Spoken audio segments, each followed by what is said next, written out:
June 17, 1930. U.S. President Herbert Hoover walks into the Oval Office and signs a piece of legislation most people today have never heard of by name. It was called the Smoot-Hawley Tariff Act, and it weighs taxes on more than 20,000 categories of imported goods entering the United States. The stated goal was simple, politically intuitive, and presented with complete confidence: protect American farmers from foreign competition, defend domestic jobs, and bring manufacturing home. Within 12 months of that signature, more than 24 countries had announced retaliatory tariffs on American goods in direct response. U.S. imports collapsed from approximately $4.4 billion in 1929 to approximately $1.5 billion by 1933, a decline of approximately 66%. U.S. exports fell from approximately $5.4 billion to approximately $2.1 billion over that same period, a decline of approximately 61%. Global trade contracted by approximately 66% between 1929 and 1934, according to data verified by the U.S. Office of the Historian and corroborated across multiple institutional economic sources. The Great Depression deepened in ways that an entire generation spent their lives trying to recover from. Now, April 2nd, 2025, 95 years later, the United States announces sweeping new tariffs on goods from essentially the entire world in what the administration called Liberation Day. Markets fall within hours. Countries begin announcing retaliatory measures within days. Corporations start calculating how much this costs them. The political language is almost identical to 1930. Protect domestic jobs, fix the trade deficit, bring manufacturing home. The mechanism is identical. The rhetoric is identical. And the verified record of what that mechanism actually does to an economy is available to anyone willing to look at it directly. Here is what nobody has explained clearly in either era, and what this video is going to change. What tariffs actually are at the mechanical level is not what the political narrative says. Who actually pays for them is not who the political narrative says. And the geopolitical game that tariffs are being used to play in this era operates at a level that most daily trade war commentary is not even measuring. That is this video, the full institutional-grade, historically grounded analysis of tariffs, from their origins through the most consequential trade legislation in modern history through the current trade conflict, explained precisely from the ground up in one place. And later in this video, we are going to get to a question most commentators avoid entirely: the WTO, the legal architecture built after 1930 specifically to prevent another global trade collapse, and whether it still functions as an enforceable system. The data on this is extraordinary. That question gets answered later, and what the answer reveals changes how you understand everything happening in global trade right now. Before we go deep, one clear statement that belongs at the start of this analysis. This video is not political commentary on any administration, and it is not an argument for or against free trade as an ideology. Governments across every political orientation, left, right, democratic, authoritarian, have deployed tariffs throughout history, and the verified record is what we are going to follow. Let the mechanism speak. Let the data speak. That is the standard we hold throughout this video. When a government announces a 25% tariff on imported steel, what is it actually announcing? Most people who hear that announcement process it the same way. Foreign steel companies are going to pay 25% more to sell into our market. That will teach them. That is not what is happening. And the gap between that belief and the actual mechanical reality of how tariffs work is the foundation of essentially every misunderstanding in the entire trade war debate. Here is how a tariff works, built from first principles.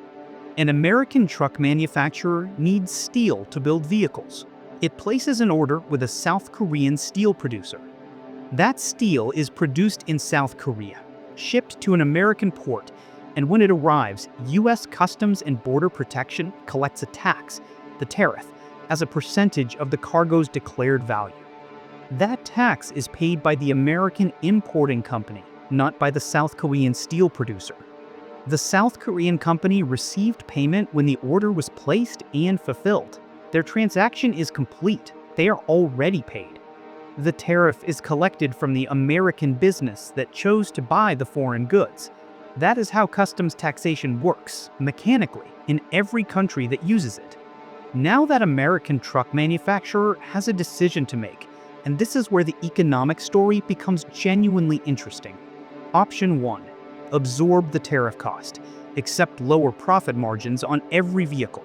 The price to consumers stays the same, but the company earns less per unit. Option 2. Pass the cost forward. Raise the price charged to dealerships, which raise the price to buyers. The consumer pays more. Option 3.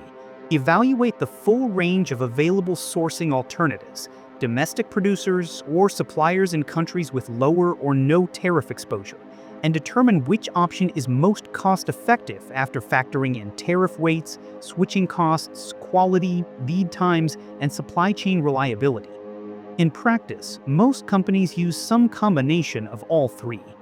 The distribution depends on how easily consumers can substitute alternatives, how concentrated the supplier market is, and how sustained the tariff is expected to be.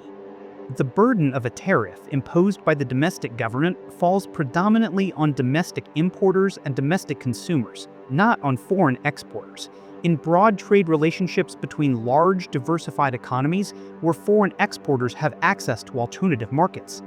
The economic term for analyzing how the burden of a tax is distributed is tax incidence, and the research on tariff incidence conducted across different economic schools, different methodologies, and different ideological orientations, points in a consistent direction. And I want to be precise about what predominantly means here, because this is where the nuance matters and where honest analysis requires qualification. In markets where a foreign supplier is highly dependent on access to the tariffing country's market specifically and has few alternative buyers globally, that supplier may lower their prices to absorb some of the tariff cost and retain market access. This has been observed in specific product categories with specific supply and demand structures. The incidence is not purely one-directional in every case.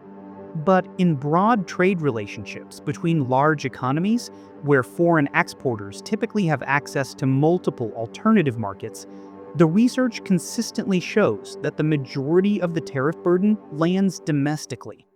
The foreign company finds other buyers, the American importer absorbs the cost, and it flows through the supply chain toward the American consumer. Here is what most people miss. The political claim is that tariffs make the foreign country pay. The verified economic incidence data says the domestic business and domestic consumer pay, predominantly in the broad trade relationships where this has been rigorously studied. These are not ideological positions.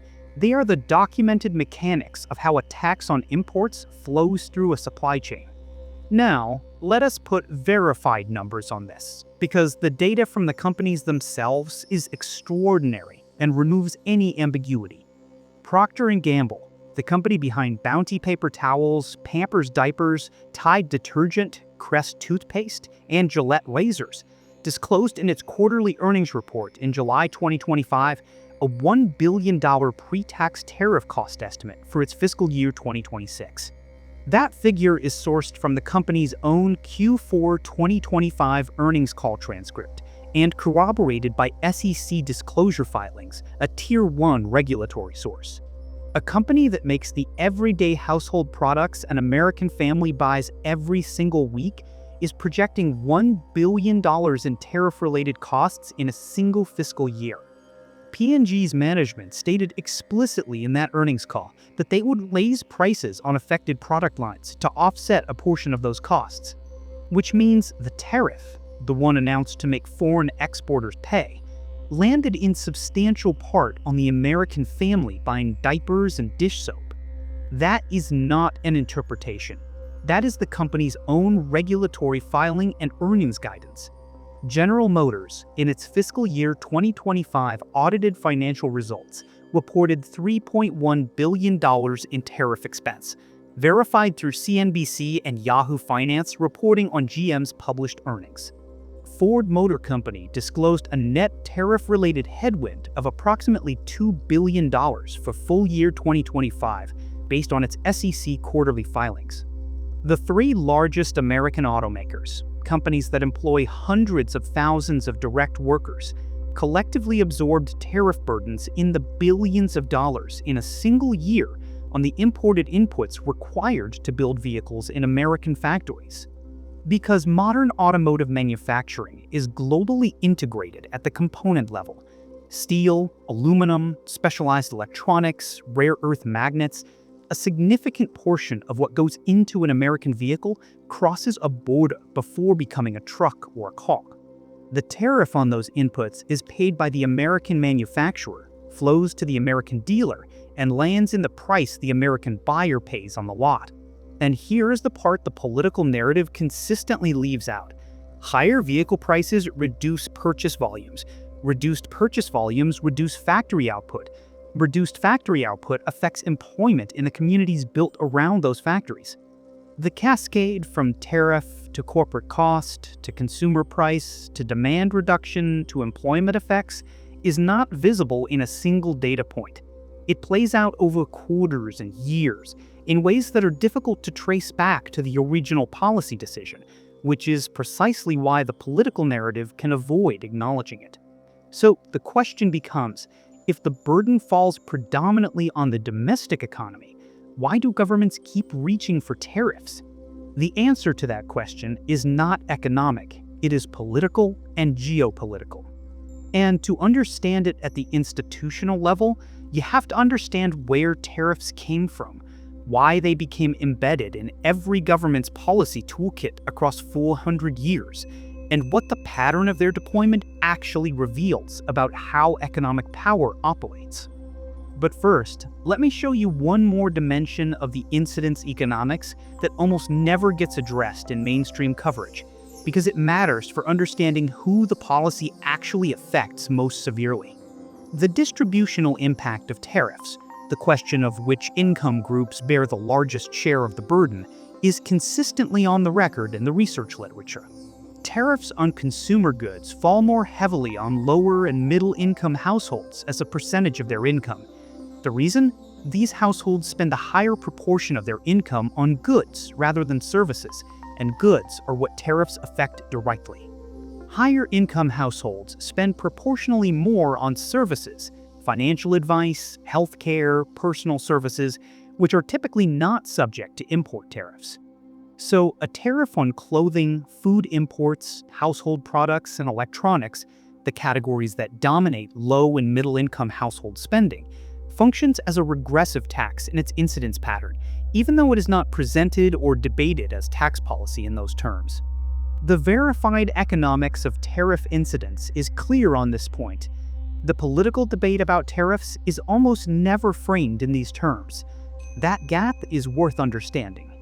Before we get into the history, if this incidence breakdown has made you realize how deep the mechanics of global trade and economic policy actually run, I want to mention something relevant. I have built a complete course called Applied Macroeconomics. Module 8 covers geoeconomics and international trade theory in full technical depth, comparative advantage, trade deficit mechanics, the weaponization of financial architecture, and the full BRICS versus G7 multipolar dynamic. Total course content is over 2 hours, intentionally stripped of all filler. Every minute is dense, applicable knowledge. Email support is included, so your questions get answered directly. The link is in the description. And since you stayed through that, one more number before we get into the history. Trade accounted for approximately 5% of US GDP in 1930 when Smoot-Hawley hit. In recent years, global trade as a share of world goods output has reached approximately 60%, according to analysis by Northern Trust Research, a multiple of its 1930 level. A trade collapse of similar scale today would hit every major economy in ways that would dwarf what happened then. Keep that number in mind, we are coming back to it. To understand why governments keep reaching for tariffs across every political era, every ideology, every century, you have to go back to where the instrument was first systematically deployed. And that history runs approximately 400 years deep, through a pattern of economic logic, political incentive, intellectual challenge, and institutional response that repeats with remarkable consistency. The year is roughly 1600. England, France, Spain, and the Netherlands are the dominant economic powers of the world they know. The governing intellectual framework for trade policy across this entire era was called mercantilism, and its foundational premise shaped government policy across Europe for more than a century. The mercantilist theory was this: a nation's wealth is measured by its accumulated stock of gold and silver. Exports bring precious metal in, imports send it out. The rational national policy is therefore to maximize exports and minimize imports. Tariffs were the logical instrument. Tax imports heavily enough, and domestic consumers buy domestic goods. The gold stays inside the country. The national balance sheet improves. Every major European power pursued aggressive mercantilist trade policy throughout the 1600s and 1700s. England imposed tariffs on French-manufactured goods. France retaliated with duties on English wool. The Netherlands used preferential trading arrangements to channel European trade through Dutch intermediaries and Dutch ports. The economic conflicts between these tariff policies were not separate from the military and diplomatic conflicts of the era. They were entangled with them, different expressions of the same competition for economic and geopolitical dominance. Mercantilism was not fringe thinking. It was the operating assumption of every major European government for more than 150 years. Which raises an obvious question. What was the intellectual challenge that eventually displaced it? Two thinkers, separated by 40 years, who between them dismantled the intellectual foundation of mercantilist logic. Adam Smith, 1776, The Wealth of Nations, published the same year America declared independence from Britain. Smith's argument was a systematic and direct attack on the mercantilist premise. He demonstrated that trade is not a zero-sum competition, where one country's gain requires another country's loss. When two countries trade based on each producing what they do most efficiently, both countries end up with more output than if each had tried to produce everything domestically. Trade creates value through specialization, not through accumulation.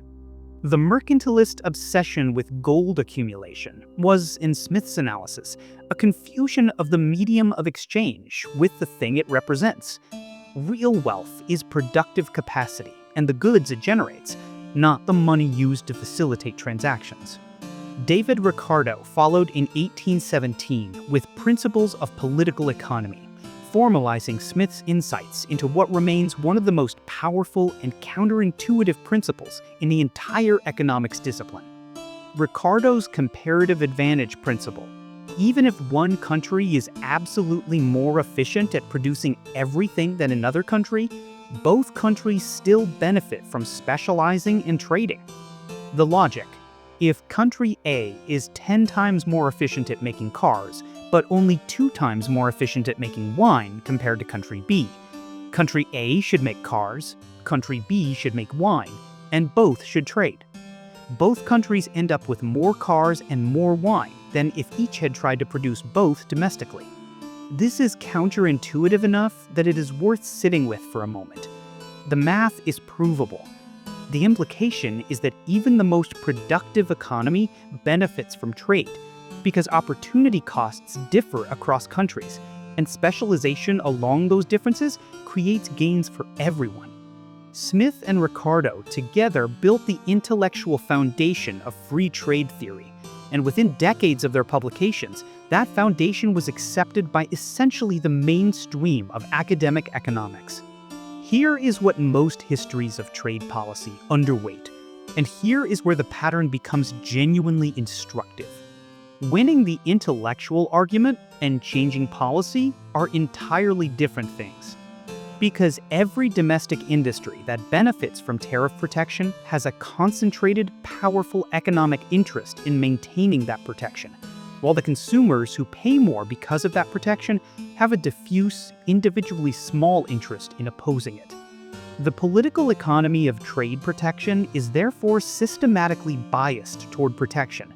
The beneficiaries are organized and politically active, the payers are dispersed and politically inert. This structural dynamic, where the intellectual case for free trade wins the academic debate, while the political case for protection wins in legislatures, has repeated itself across 2 centuries and across governments of every ideological orientation. The United States after the Civil War is one of the most instructive and most thoroughly studied examples. From roughly the 1860s to the early 1930s, the United States maintained some of the highest tariff rates of any industrialized economy, with average rates on manufactured goods exceeding 40% for sustained periods. The explicit argument was developmental. American manufacturing needed protection from established European industry, particularly British manufacturing, long enough to reach competitive scale behind a tariff wall. And by one measured outcome, industrial development occurred. By the 1920s, American manufacturing output was the largest in the world. But 2 qualifications are essential to honest analysis of this period. First, the American economy had structural natural advantages that would have supported significant industrial growth under many different policy frameworks. Continental scale, enormous natural resources, rapidly expanding domestic consumer demand, and a culture of technological innovation. Isolating how much of the industrial development was attributable specifically to tariff protection versus these structural advantages is genuinely contested among economic historians. The honest answer is, the causal weight is difficult to determine with precision. Second, American consumers paid higher prices for manufactured goods throughout this entire protection era than they would have under lower tariffs. That cost was real, sustained across decades, and largely invisible in the political debate, which focused on employment and production, not on consumer purchasing power. The pattern of visible benefits and invisible costs is not unique to this era. It is characteristic of how tariff politics operates in essentially every context. Which brings us to the moment when this 70-year protective tariff era reached its political peak and generated the most consequential trade policy catastrophe in modern economic history. The political context of 1929 is essential, because Smoot-Hawley did not emerge from nowhere. It emerged from a specific constituency with a specific, real economic grievance. American farmers had been in sustained economic difficulty since the end of World War I. During the war, European agricultural production was devastated. American farms supplied enormous quantities to European markets. Farm prices were high, farm income was strong. After the war, European agriculture recovered. French and German farms returned to production. American agricultural exports fell. Farm prices declined. Rural communities across the American Midwest and South were under real economic pressure. In the 1928 presidential campaign, Herbert Hoover promised to address this through targeted tariff increases on agricultural imports, a relatively contained sector-specific response to a sector-specific problem. What happened as the bill moved through Congress is one of the clearest, verified examples of how political incentives transform a targeted policy into a systemic catastrophe. Industry after industry, represented by their congressional delegations, added tariff demands to the legislation. Steel wanted protection from European imports. Textiles wanted protection. Chemicals, shoes, glassware, furniture, automotive parts. Virtually every industry with political representation added its demands to the bill as it moved through the legislative process. The mechanism was log rolling. Each industry's congressional delegation would vote for other industries' tariff additions in exchange for support for their own. The bill expanded with each round of accommodation. What began as targeted agricultural protection became a sweeping tariff increase covering more than 20,000 categories of imported goods, one of the broadest tariff actions in American legislative history. And then came the petition. More than 1,000 economists signed a public letter addressed to President Hoover, urging him not to sign the legislation. The specific verified number, confirmed by Britannica and the Tax Foundation, is 1,028 economists. These were not economists at the margins of the discipline. They were among the most prominent economic thinkers of the era, and their argument was precise and forecasting. This legislation will trigger international retaliation, collapse global trade, and deepen the economic downturn already underway from the 1929 crash. More than 1,000 economists signed a letter saying this was a mistake. The president signed it anyway, on June 17, 1930. There is something almost classically, predictably human about that sequence of events. The retaliation began within months. Canada, the United States' largest trading partner, moved first, raising tariffs on a range of American goods in direct response to the Smoot-Hawley Act. The United Kingdom, France, Germany, Italy, Switzerland, Australia, and Mexico followed. In total, more than 24 countries implemented retaliatory tariffs on American exports within the first 12 months. The results are on the verified historical record, with a clarity that removes any ambiguity. U.S. imports fell from approximately $4.4 billion in 1929 to approximately $1.5 billion by 1933, a collapse of approximately 66%, according to U.S. government trade data. U.S. exports fell from approximately $5.4 billion to approximately $2.1 billion, a decline of approximately 61%. U.S. imports for Europe, specifically, fell from a 1929 high of approximately $1.3 billion to approximately $390 million by 1932, a collapse of more than 70% on that specific trade corridor, according to the U.S. Office of the Historian. Global trade contracted by approximately 66% between 1929 and 1934, the most severe collapse in global trade of the 20th century. And I want to be precise here, because the historical debate about Smoot-Hawley is frequently oversimplified in both directions, and intellectual honesty requires acknowledging what the historians actually debate. The Great Depression did not begin because of Smoot-Hawley. The stock market crash had already occurred in October 1929. Bank failures were already cascading through the financial system before the tariff was signed. What Smoot-Hawley did, as the 1,028 economists predicted, was take an already severe economic downturn and accelerate its depth by destroying the international trade channels through which economic recovery would have been able to move. Most economic historians characterize the legislation as a significant contributing factor to the severity and duration of the Depression, not the sole cause, but a substantial accelerant that closed off recovery pathways that would otherwise have been available. The legislation became definitively synonymous with trade policy failure. It entered the established vocabulary of economic debate as the single most cited example of what protectionist trade policy looks like when it catastrophically backfires. And it left a direct institutional legacy that shaped the entire post-war global economic architecture. Because every diplomat who sat down in Geneva in 1947 to negotiate what became the General Agreement on Tariffs and Trade had Smoot-Hawley in the room with them, as the cautionary reference point for what the new institution was specifically designed to prevent. The GATT was constructed around three principles that directly addressed the failure modes of the pre-war system. Most favored nation status. Any tariff reduction a country grants to one trading partner automatically applies equally to all other GATT members. This prevents the preferential bilateral arrangements that create competitive disadvantage and drive retaliation cascades. National treatment. Once a foreign good clears customs and is inside the domestic market, It must be treated equally to domestically produced equivalents under domestic law and regulation. Governments cannot use domestic regulatory frameworks as a disguised form of import protection after the tariff boundary. Binding tariff commitments.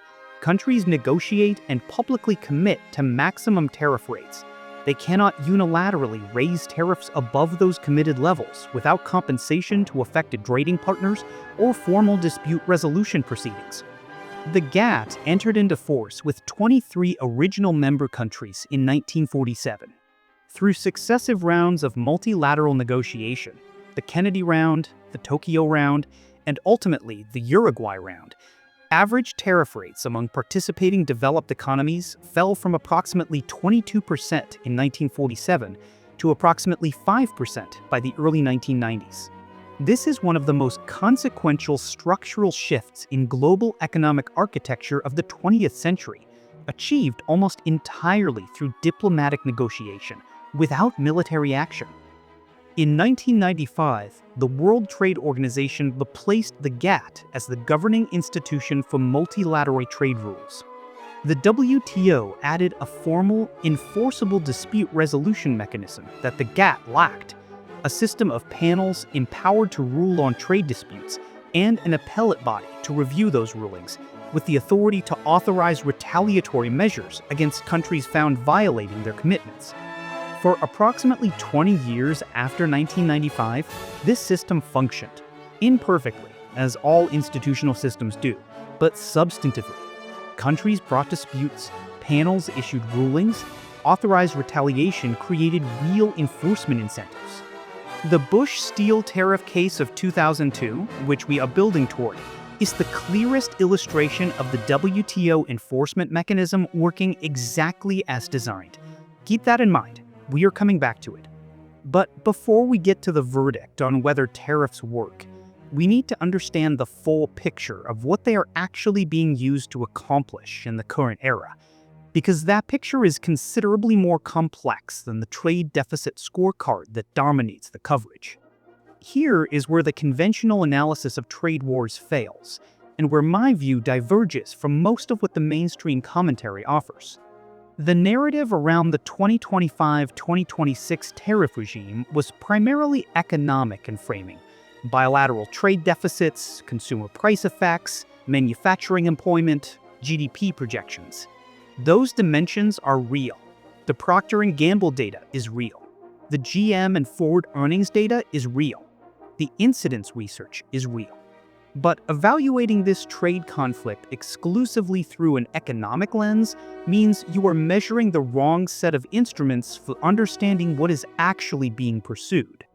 Here is what the analysis looks like when you add the geopolitical dimension, which I think is inseparable from the economic one in the current context. The US-China trade conflict that escalated sharply beginning in 2018 and intensified further in 2025 is, at its foundational level, a competition for control over the inputs of military and economic power over the next 50 years. Not consumer goods, not trade deficits in the narrow accounting sense. The actual domains of competition are advanced semiconductor technology, artificial intelligence infrastructure, rare earth material processing capacity, and military component supply chains. Tariffs on consumer goods are one instrument, the politically legible, headline-generating instrument, in a much larger and considerably more sophisticated strategic toolkit.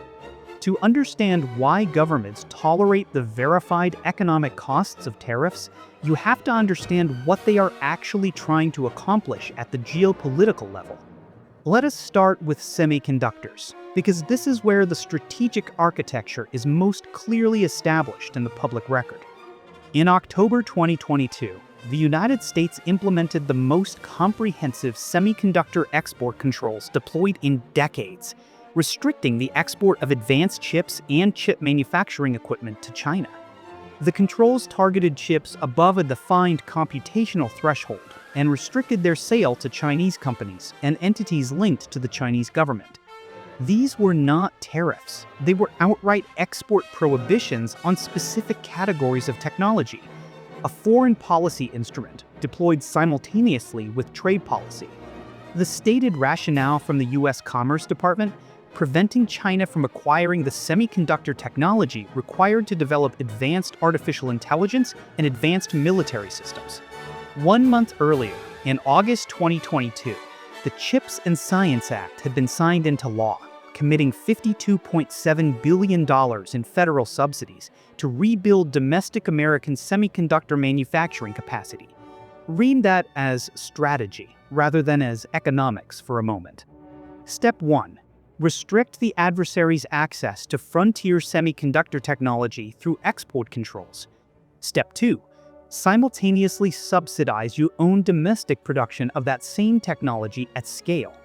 This is industrial policy and geopolitical competition operating simultaneously through complementary instruments. And tariffs, the broad trade tariffs that generate the headlines, are the economic pressure instrument operating in parallel. China's response has been to accelerate its domestic semiconductor development programs at a scale and pace that was not present before the export controls.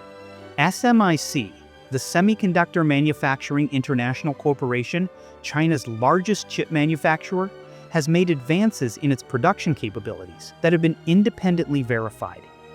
Reports have confirmed that SMIC achieved production at what appears to be a 7-nanometer process node, using equipment that predated the export controls, though China remains significantly behind the frontier capabilities of TSMC in Taiwan and Samsung in South Korea at the most advanced process nodes of 3 nanometers and below. The technological gap is real, significant, and consequential for military systems, AI infrastructure, and advanced manufacturing. The Chinese effort to close that gap is also real, heavily funded, and a declared national priority. The trajectory of that competition over the coming decades is one of the genuinely uncertain variables in a global economic and security analysis, and the outcome will shape the competitive landscape in ways that dwarf any specific tariff rate. Now, the rare earth dimension. And this is the part that changes how you understand the leverage dynamics in the current trade conflict. The 17 elements classified as rare earths, neodymium, dysprosium, terbium, praseodymium, lanthanum, and others, are essential inputs in advanced manufacturing across virtually every high-technology sector. Electric vehicle motors require neodymium iron boron magnets. Wind turbine generators require them. The guidance systems in advanced military aircraft require them. MRI machines require them. Every modern smartphone contains rare earth elements. China controls approximately 70% of global rare earth mining output. That figure is significant, but it understates the actual leverage because the refining and processing infrastructure is even more concentrated. China controls approximately 90% of global rare earth refining capacity and rare earth magnet manufacturing. These figures are cited consistently across Bloomberg Intelligence, Financial Times analysis, and academic research on critical mineral supply chains. The reason the refining concentration is the critical point: raw ore in the ground is not useful to a manufacturer. What is useful is processed rare earth material in the specific chemical forms that manufacturing processes require. Neodymium iron boron magnets, the type required for EV motors, wind generators, and advanced military systems, are manufactured at scale almost exclusively to Chinese processing infrastructure. That infrastructure took China decades of deliberate, heavily subsidized investment to build, beginning in the 1970s and 1980s, under policies specifically designed to achieve this strategic concentration. Deng Xiaoping, during a tour of China's southern provinces in 1992, made a statement that has been translated and recorded across historical sources as, "The Middle East has its oil. China has rare earths."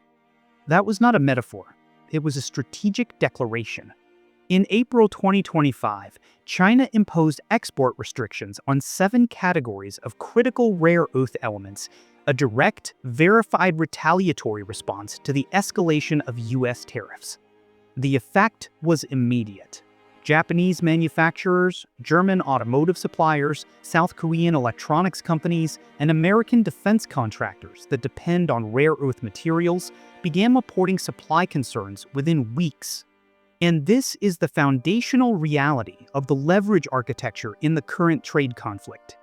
The United States holds leverage over China through tariffs on consumer goods, raising costs for Chinese manufacturers and disrupting supply chains. China holds leverage over the United States and essentially every other advanced manufacturing economy through rare earth supply control. That leverage is not bilateral. It applies to Japan, Germany, South Korea, and any country that manufactures the kind of high-technology products that require rare earth magnets. China's leverage is architecturally broader than America's tariff leverage.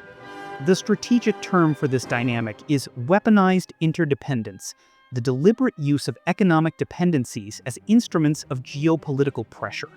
Both sides of the current conflict are deploying this principle simultaneously, in different domains, with different instruments. The United States uses tariffs, semiconductor export controls, and investment restrictions. China uses rare earth export restrictions, yuan-denominated trade settlement expansion, and deepened economic relationships with countries outside the American alliance architecture. Neither side can fully decouple from the other in any near-term timeframe. The supply chains are too deeply integrated. The financial linkages run in both directions. The technological dependencies are reciprocal, even if asymmetric. But both sides are investing heavily in reducing the degree to which the other can impose costs, and that repositioning is underway regardless of what any specific tariff rate is set at on any specific day. There is a third dimension to this that requires specific attention because it sits at the intersection of the trade conflict and the security architecture in ways that raise the stakes considerably above what any trade deficit calculation captures. Taiwan. Taiwan, through TSMC, the Taiwan Semiconductor Manufacturing Company, produces a dominant share of the world's most advanced semiconductors. Analysis from Bloomberg Intelligence and academic research on semiconductor supply chains places TSMC's share of production at the most advanced process nodes at approximately 90% of the global total. The most advanced chips in every iPhone, every modern server rack, every state-of-the-art military guidance system, the overwhelming majority are produced in TSMC's fabrication facilities on the island of Taiwan. The U.S. military commitment to Taiwan and the global semiconductor supply chain question are not separable analytical topics. They are the same strategic concern expressed in different vocabulary. Any military scenario involving Taiwan would produce immediate, severe, and broadly felt disruptions to the global supply of advanced chips, affecting every economy that depends on high-performance computing, which is to say, essentially every advanced economy. This is why the trade conflict cannot be adequately evaluated purely through the lens of trade deficits and consumer prices. The actual stakes are at a different order of magnitude from that framing. And here is the insight that brings the full picture together. Tariffs, as political instruments, give governments a visible, controllable mechanism to apply economic pressure and signal strategic priorities, without crossing the threshold to direct military confrontation that neither side actually seeks. In that sense, the trade war, as economically disruptive as it demonstrably is, as real as the earnings data is, functions as a non-military instrument for managing a strategic competition that both sides are actively trying to keep below the level of direct military conflict. The economic costs of tariffs are the price of maintaining that competition below that threshold. That does not make those costs painless or politically neutral. The Procter & Gamble $1 billion is real. The GM $3.1 billion is real. The distributional impacts on lower-income households are real. But understanding tariffs as instruments in a geopolitical competition, rather than as purely economic policy miscalculations, changes the analytical frame for why governments deploy them despite the economic costs. The petrodollar architecture connects directly to this trade conflict in ways that are worth understanding separately. I covered the full mechanics of the dollar's role in global trade settlement and the sanctions architecture in a dedicated video. I will put it in the info cards. The short version relevant here: the dollar's role as the dominant settlement currency in global commodity trade gives the United States a financial leverage dimension that compounds its tariff and technology control leverage. China's accelerating push toward yuan-denominated settlement in oil and commodity markets, particularly with Gulf producers and BRICS partners, is a direct attempt to reduce that financial leverage dimension over time. The trade conflict, understood at its full depth, is about who controls the foundational inputs and the financial infrastructure of the global economy going forward. Tariffs are a visible expression of that competition. They are one expression among many. What tariffs actually do to an economy when they land, the full cascade, is what we need to trace next. Let us build this carefully from the moment of announcement and trace exactly how a tariff shock propagates through an economic system. The tariff is announced, a rate is specified, a date of effect is set. From that date, every business that imports the affected goods or inputs faces an immediate, measurable change in its cost structure at the border. The first wave hits importers directly. Their cost of acquiring the tariffed input rises by the tariff percentage on the day it takes effect. The importer faces the three responses we covered earlier: absorb the cost, pass it forward, or find alternative sourcing. In practice, most companies pursue all three simultaneously at different levels. Let us trace what each response actually produces in the broader economy. When a company absorbs the cost, its profit margins compress, earnings fall. If the tariff is sustained long enough, capital investment gets deferred. New equipment, new facilities, research and development budgets. Reduced capital investment means slower productivity growth. Slower productivity growth means the company becomes less competitive over time. This is the opposite of the stated industrial development goal. When a company passes the cost forward, prices rise at the wholesale level. Wholesalers raise prices to retailers. Retailers raise prices to consumers. Consumer price indexes capture this as inflationary pressure. Then here is the distributional dimension we established earlier. That inflationary pressure lands more heavily on lower and middle-income households because they spend proportionally more of their income on goods that cross borders. When a company reroutes its supply chain, the supply chain geography begins to shift. This is the reshoring and friendshoring dynamic that tariff advocates point to as the intended industrial policy outcome. It does happen. Supply chains move. Apple's expansion of iPhone assembly in India is a verified example of a genuine supply chain shift in response to tariff pressure. But the complexity of that shift matters. The equipment in those Indian assembly facilities was, in many cases, manufactured in China. The rare earth magnets, the specialized display components, and the advanced chips assembled into finished devices retain their upstream origins and their upstream tariff exposures.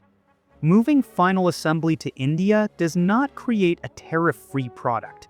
It changes where the final assembly step occurs while maintaining dependencies on components that retain their tariff exposure in the early of the production process. Furthermore, and this is where the cascade becomes genuinely counterintuitive, Vietnam had become a major destination for manufacturing rerouting after the initial 2018 US-China trade tensions. Companies invested substantially in Vietnamese manufacturing infrastructure specifically to reduce their Chinese tariff exposure. Then, in April 2025, Vietnam was included in the Liberation Day tariff announcement, subject to significant tariff rates as part of the broad global tariff regime. Companies that had moved production from China to Vietnam to reduce tariff exposure found themselves facing substantial new tariff exposure on those Vietnamese operations. The supply chain rerouting that tariffs induce does not produce a clean, tariff-free outcome. It produces a new supply chain geography with its own tariff exposures, infrastructure gaps, regulatory environments, and transition costs. Now, the retaliation cascade. This is the dimension that initiating governments most consistently underestimate. When a large economy imposes tariffs on another large economy's goods, the targeted economy faces a choice: absorb the revenue loss in silence or retaliate. The verified pattern across trade conflicts is that large, diversified economies with strong domestic political constituencies almost always retaliate. China's retaliation to U.S. tariff escalation in 2025 included tariffs specifically targeted at American agricultural exports: soybeans, pork, grain crops, and other commodities that represent major revenue streams for American farm states. American farmers, a constituency that has historically aligned politically with tariff-supporting movements, found themselves facing restricted access to one of the world's largest agricultural import markets as a direct consequence of tariffs imposed in their name. This pattern recurs across trade conflict history. The industries most politically aligned with tariff policy frequently absorb significant retaliation costs that the original tariff negotiators did not adequately account for. The retaliation does not land on the industry that was protected by the original tariff. It lands on export industries that had nothing to do with the tariff decision, which now face restricted market access as collateral damage of a policy they had no role in shaping. Then there is the currency channel, and this is one of the least discussed mechanisms in mainstream trade war coverage, despite being consistently modeled in academic trade economics. When a country's imports fall as a result of tariffs, fewer units of its currency flow out to pay for those imports. Reduced outflow of the currency tends to strengthen it in foreign exchange markets relative to trading partner currencies. A stronger currency makes that country's exports more expensive in foreign currency terms. Buyers in Japan, Germany, or Brazil need more of their own currency to pay for American goods, which reduces the price competitiveness of American exports in those markets. The tariff reduces imports, but then the currency strengthening that results from reduced import spending simultaneously pressures exports. The two effects partially offset each other in the trade balance arithmetic. This exchange rate feedback loop means that some of the intended trade rebalancing effect of tariffs is eroded through the currency channel, a mechanism that the political presentation of tariff policy rarely acknowledges. And then the monetary policy dimension, which runs deepest of all. Tariffs on consumer goods feed directly into consumer price indices. Tariffs on industrial inputs feed into producer price indices, which then feed into consumer prices as manufacturers pass through their higher costs. Central banks managing monetary policy must incorporate this inflationary signal into their interest rate decisions. If tariff-driven inflation is pushing prices measurably higher, a central bank targeting price stability may maintain higher interest rates for longer than it otherwise would, or raise rates further than underlying economic conditions would otherwise warrant. Higher interest rates increase borrowing costs across the entire economy. Businesses financing capital investment pay more. Households financing home purchases pay more. Governments financing their debt obligations pay more. So a tariff that raises the cost of an imported electronic component reaches, through the inflation channel and the central bank response, into the interest rate on a home mortgage for a family that has nothing to do with electronics manufacturing and has never thought about tariffs in their life. The full cascade runs from the border tariff, through corporate cost structures and earnings, through supply chain rerouting decisions, through consumer prices, through the retaliation response on export industries, through the currency feedback loop, and into the monetary policy environment. All of these effects operate simultaneously. All of them interact, and the total economic impact of a significant tariff regime is the compound sum of all of them, not any single line item. And none of these effects operate in isolation from the others. They compound. When you understand the full cascade, the earnings results from Procter & Gamble, General Motors, and Ford are not anomalies or surprises. They are the predictable, mechanical outcome of imposing a significant tax on supply chains that are integrated across borders at the component level. And the question the historical record can now help us answer is, given all of this verified complexity and verified cost, does the instrument actually achieve its stated goals? Every tariff regime in recorded economic history was launched with a stated objective: protect a domestic industry from foreign competition, reduce a trade deficit, force a trading partner to the negotiating table, build strategic manufacturing capacity for the long term. The honest question, and it is one that most commentary refuses to engage with seriously rather than ideologically, is, does it work? And the honest answer, based on the verified historical record across multiple cases, multiple countries, and multiple eras, is it depends on the objective, the structure of the deployment, the retaliatory capacity of the target, and the institutional conditions in the domestic economy. Tariffs are not a tool that reliably fails in all contexts. They are also not a tool that reliably succeeds. They are context-dependent, and the historical record shows clearly what conditions are associated with each outcome. Let us start with the cases where strategic protection has produced results that serious economists acknowledge. South Korea from the 1960s through the 1980s is the most frequently cited, verified case where structured industrial protection contributed to a significant development outcome. In 1960, South Korea's GDP per capita was approximately $80, according to World Bank historical data, placing it among the poorest economies in Asia. The South Korean government, under the Park Chung-hee administration, implemented a deliberate and highly structured industrial policy program that combined tariff protection with directed credit allocation and technology licensing arrangements. The industries that received protection: heavy manufacturing, steel, shipbuilding, automotive, electronics, were not simply sheltered from foreign competition indefinitely. They were required to demonstrate international export competitiveness as a condition of continued access to protection and subsidized credit. Protected industries had to earn their protection by competing and winning in global markets while still protected domestically. The Samsung, Hyundai, POSCO, and LG industrial groups, the chaebol system, were built during this era of structured protection, combined with mandatory competitive performance requirements. By the early 1990s, South Korea had transitioned from one of Asia's poorest economies to a high-income, export-competitive economy, competing directly with Japan and Germany in advanced manufacturing sectors. The honest reading of this case: structured, temporary, export-disciplined protection embedded in a coherent industrial policy framework with strong state administrative capacity, contributed to a significant economic development trajectory.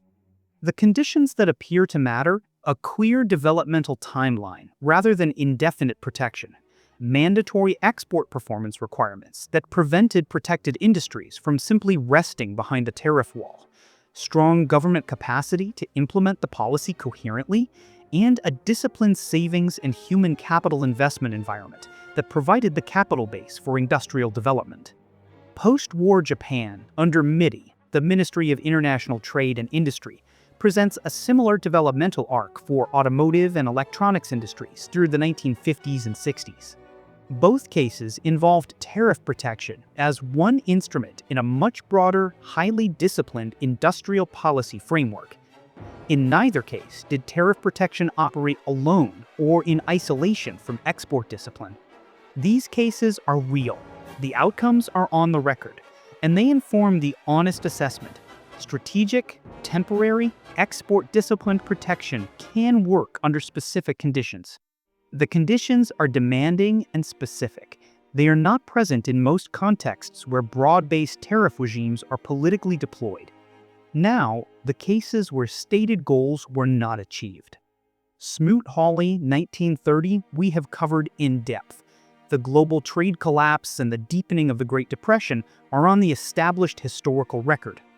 The Bush steel tariffs of 2002 provide a more recent, precisely established, and directly relevant case. In March 2002, President George W. Bush imposed tariffs of 8 to 30% on imported steel, the rate varying by product category, effective from March 20th.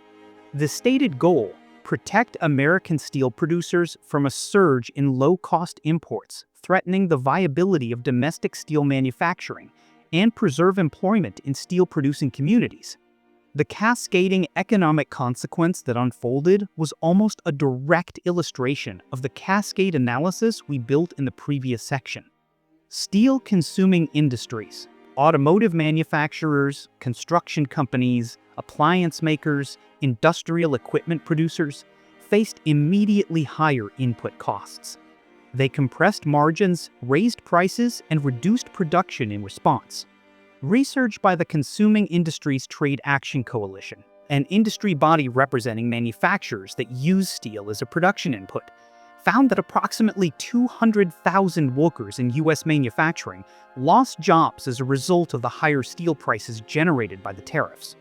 That finding is corroborated by a 2025 academic study specifically concluding that the Bush steel tariffs did not boost local steel employment, but substantially depressed local employment in steel-consuming industries for many years after the tariffs were removed. For context, the number is worth stating clearly. The entire American steel industry employed approximately 197,000 workers at the time the tariffs were imposed. The tariffs designed to protect an industry of approximately 197,000 workers generated verified job losses of approximately 200,000 in the industries that use steel as an input. The arithmetic on that is difficult to defend on employment protection grounds. More jobs were lost in steel-consuming industries than the entire protected steel workforce. In November 2003, the WTO appellate body ruled that the United States had violated its trade commitments. The ruling authorized the European Union and other complainants to impose approximately $2.2 billion in retaliatory tariffs on American exports. The EU structured those retaliatory tariffs with deliberate political intelligence, targeting exports from Florida, Michigan, and other politically significant states to maximize pressure on the administration. The Bush administration lifted the tariffs on December 4, 2003, 6 days before the WTO was scheduled to formally authorize the retaliatory sanctions. In that specific instance, the WTO enforcement mechanism worked precisely as designed. A ruling was issued. Retaliatory authorization created real political pressure. The policy was reversed. Here is what most people miss about the significance of that sequence. The reversal happened because the WTO's enforcement mechanism was functioning. The appellate body operated. The ruling was issued. The authorized retaliation was credible.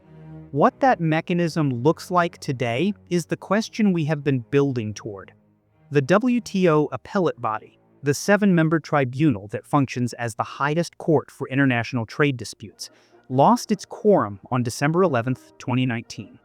The quorum was lost because the United States had been blocking the appointment of new appellate body members beginning in 2017 as member terms expired without replacements being confirmed.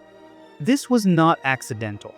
The U.S. position, stated explicitly by the USTR across multiple administrations, was that the appellate body had been exceeding its mandate, creating new legal obligations through its rulings rather than strictly interpreting the text of the WTO agreements.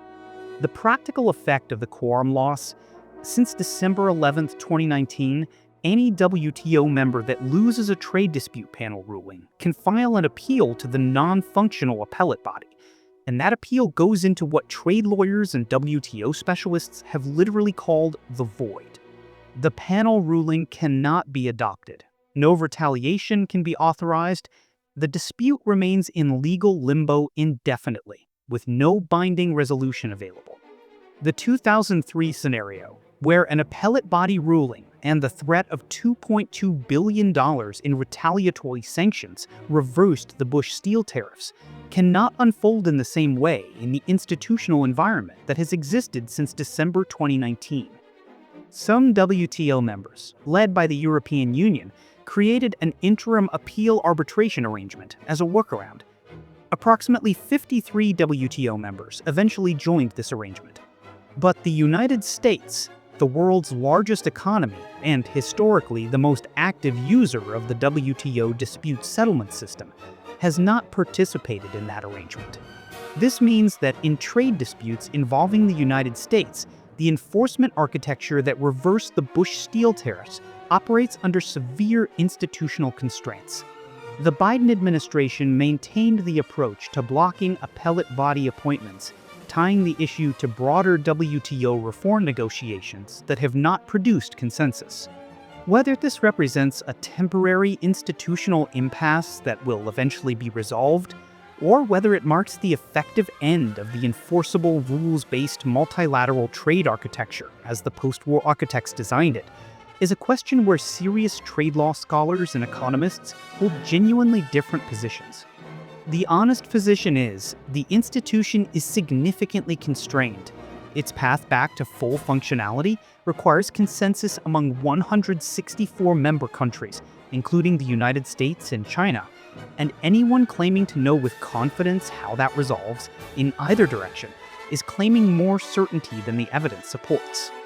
That institutional reality matters for understanding the current trade environment, because it means that governments deploying tariffs today face fewer institutional constraints than they faced in 2003.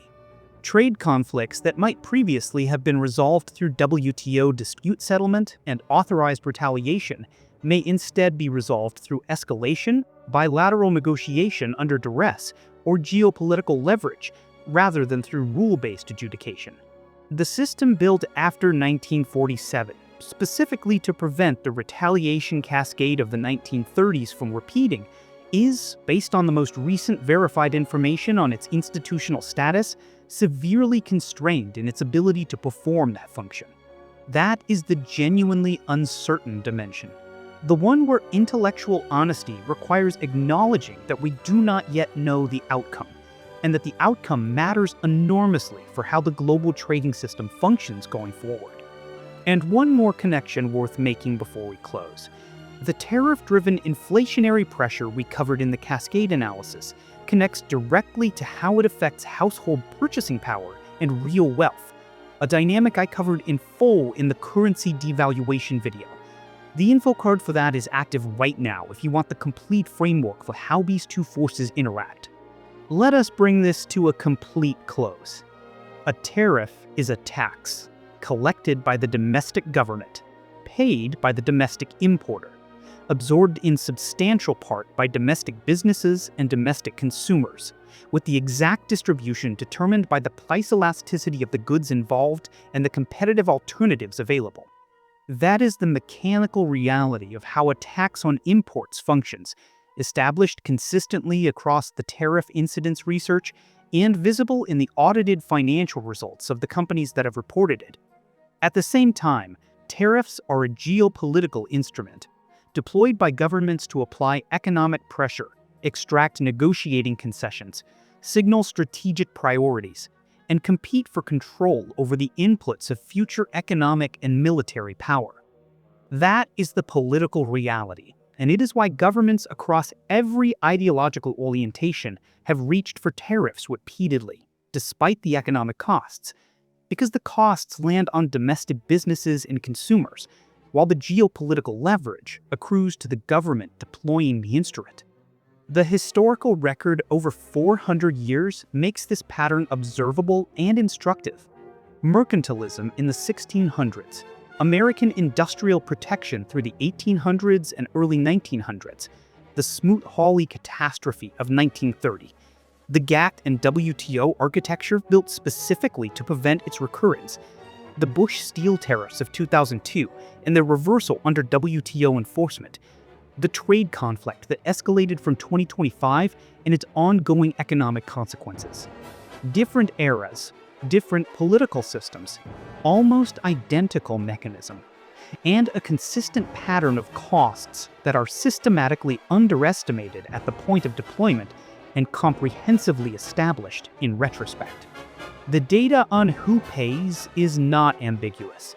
The economics of how the burden flows through supply chains is well established.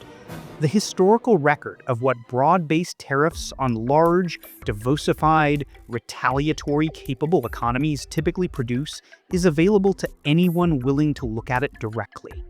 What changes from era to era is the specific geopolitical objective being pursued, and whether that objective justifies the verified domestic economic costs is a judgment that requires values and strategic priorities, not just economics.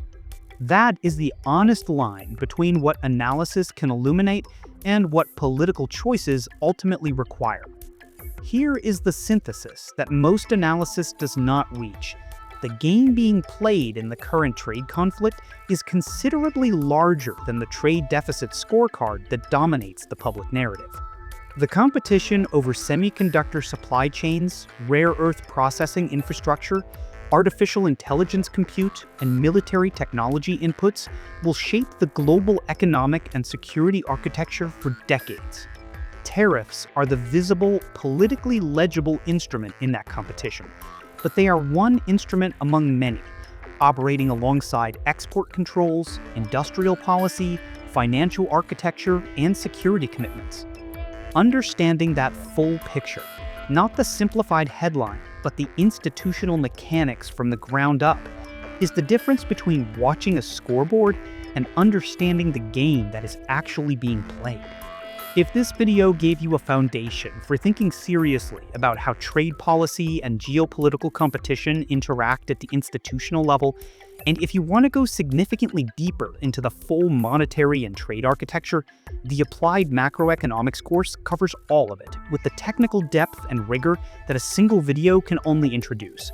The link is in the description below. Since you made it to the end of this, that tells me something about the kind of analysis you are genuinely looking for. The videos on your screen right now go deeper on the adjacent frameworks that connect directly to what we covered today. I think you will find them directly useful. If this video added something real to how you understand the global economic system, a like and a subscription tells the algorithm this kind of analysis is worth amplifying, and it helps me keep building it. Thanks for watching.